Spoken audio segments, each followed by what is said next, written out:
Alright guys, here we are for part 3. I've not really done too much since the last time you've seen it. I've put the links on, which I'll show you just now, and the drive shafts onto the axles. So now's where everything gets joined together and we're starting to get what we call like a proper car now. So this episode it should really come to shape a lot. And yeah, the progress is just everything that's took little fiddly bits of time. Now you're getting the rewards of putting it all together, and yeah, a good feeling when you see everything just joining up right. And yeah, like I keep on saying through this whole series I'm doing of this build, I'm just so happy with it. It's just an amazing quality kit, and for sure I wouldn't hesitate about getting another like this because it's just so much fun to do. Right, I don't know if you can hear in the background, that's the rain coming on outside just now, which is perfect for a build day. But you can see the centre part here, which obviously you've got your motor housing and the belly of the car, and what we're basically doing is joining all the links up. So try and get in there a bit for it to show you, into the screw positions, front and back, and that should effectively, by the time I've got that all done, we should have the whole sort of rig, sort of the running gear underneath ready to be all sort of just linked up to the frame, etc. So yeah, going on really well here, and we'll get ahead, join this all together and be back in a little second. Right, there's the front end on, and you can see, I mean, look at all the movement in that, that's crazy. Obviously the shocks and stuff will be more controlled, but there's going to be tons of movement in this car, so that's really good to see. Links all feel nice. The only thing that I'd done wrong was, I'll show you just now, quick fix, but it was a little bit annoying, was if you see these little black sort of spacers in here, the little link sort of connectors, on the other side here, they're silver. Oops, try to get this camera to sort out. So they're silver in there, so I had them the wrong side round, so basically the black ones won't go in here because they're wider, so they can only go in the one way. So when I've put the links together, I'd made a little mistake there, but nothing too bad. Right, now you can see the front and the back links are all connected up. It's just a case of putting the screws through the backs of the trailing arms and the little sort of grub screw style ones here, which are here, through the little pins in the back to lock it in, and that'll be all the linkages connected. Then it'll be onto the electronics, I think it said, then the shocks and stuff. So yeah, we're getting there really well now, and just can't wait to get this thing running, guys. Right, now, like I say, I've already spoke about all the links and things all being together. I've just put the little receiver box unit in here. I'm going to use my FlySky GT3C. I like that controller, so this is the receiver for it here. It'll go in here.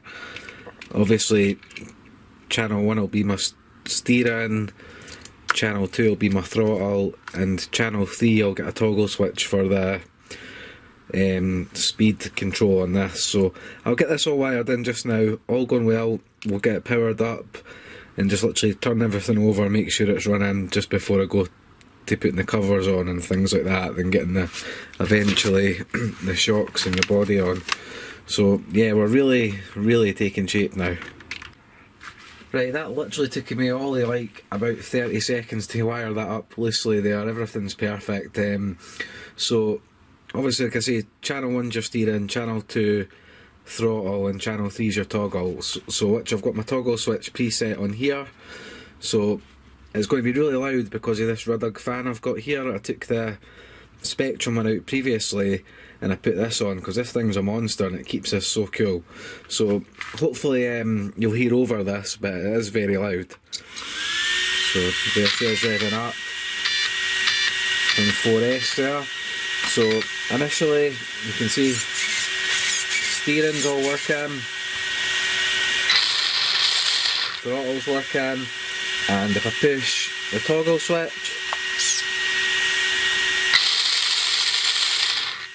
again, so this is a case of that to change up and down gear. So that's absolutely perfect, over the moon with that. Just a case now, what to do is get all this wiring taped up, just routed better, strapped down, get the receiver box unit on, and yeah, that's a big part of the job out the road. Right guys, now that's electrics done, they're all kind of fitted. The only cable I'm not sure what I'm going to do with just now is if I'm going to leave it here or if I'm going to relocate it, is the servo cable. But they're all tucked away nice and neat. so there's nothing dangling that can get caught or anything.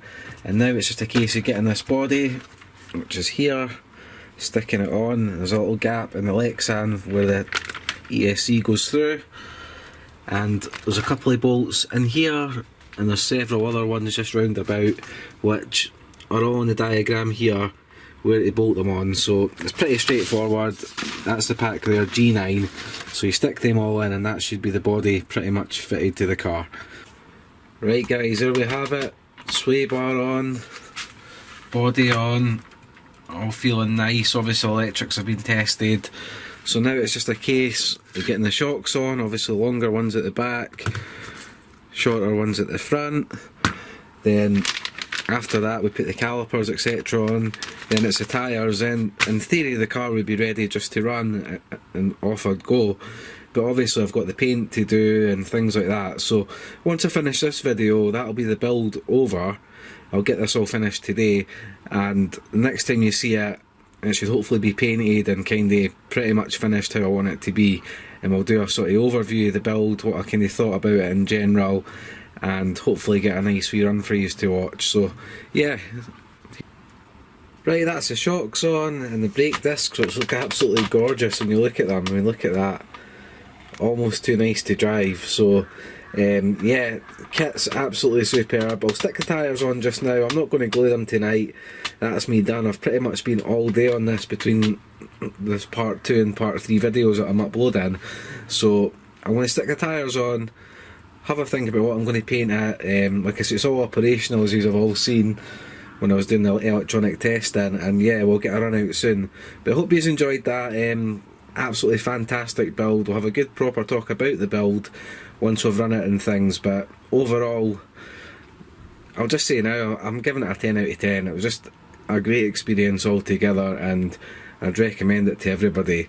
And I mean, you all know, like I said before, Horizon have annoyed me with a few things in the past, but I can't take it away from them and Axial for how good this kit really is, and it's just such a good thing to build. I really enjoyed that. So yeah, thanks again for watching, and I'll give you a quick spin round and I'll see you in the next episode.